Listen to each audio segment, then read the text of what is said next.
कौशल है कि वो सीधे रोड की ओर आएंगे। अगर आप उनके खिलाफ अटैक करेंगे तो वो जंगल की ओर भागेंगे।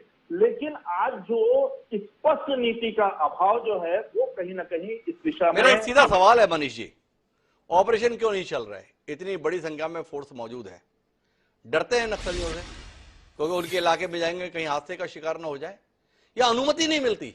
जिनको ऑपरेशन के संदर्भ में फ्री हैंड देना है उन्होंने रोक रखा है, बने रहो, करो कुछ मत। नहीं, देखिए, इसके बारे में तो मुझे लगता है सरकार और पुलिस के जवान, पुलिस के अधिकारी सही वो दे पाएंगे। पर जो अनौपचारिक चर्चाएं होती हैं उसके मुताबिक कई बार ये बात आई है कि कई बार जो इनपुट के आधार पर भी कई बार ऑपरेशन की रणनीति बनी है तो भी वो ऑपरेशन नहीं हो पाया है। कहीं ना कहीं जवानों के कदम रुके हैं। महत्वपूर्ण संकेत है मनीष जी का। मुझे आना है रामनिवासी के पास, लेकिन मेरे साथ एक खास मेहमान जुड़े हुए हैं, वो हैं सुरेंद्र शर्मा जी। अध्यक्ष हैं कृषक कल्याण परिषद के, कांग्रेस पार्टी के वरिष्ठ नेता है। पर उनकी यहाँ मौजूदगी इसलिए है कि वो उस भीषण हमले के दौरान मौजूद थे जब विद्याचरण शुक्ल, महेंद्र कर्मा, नंद कुमार पटेल जैसी दिग्गज हस्तियों को नक्सलियों ने अपने घात का शिकार बनाया था।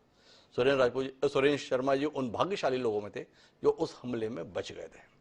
तो सुरेंद्र जी, आपसे जानना ही चाहता हूं, जिन नक्सलियों ने आपकी पार्टी की पूरी एक पीढ़ी को खत्म कर दिया इन 5 साल में, उसके लिए जिम्मेदार लोगों को खत्म करने में आप क्यों नाकाम रहे? ये सवाल जहन में आता है।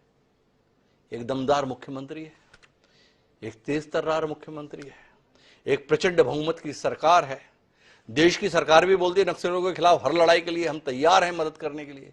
इसके बावजूद भी कुछ हुआ नहीं वैसा जैसा हमले का शिकार कांग्रेस हुई थी। क्या कहते हैं सुरेंद्र जी, कहां रह गए आप लोग?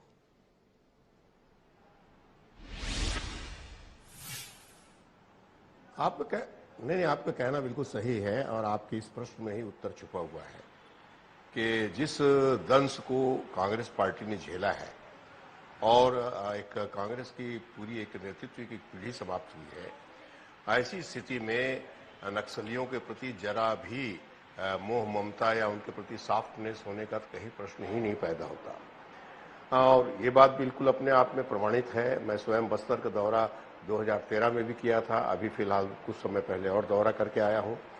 और जो अंतर है हिमांशु जी, वो अब साफ साफ दिखाई देता है। स्कूल खुले हैं, सब सड़कों में, और मतलब जहाँ बीहड़ इलाका है उन इलाकों में भी सड़कों का निर्माण हुआ है और परिस्थितियों में बड़ा परिवर्तन तो निश्चित रूप से आया है।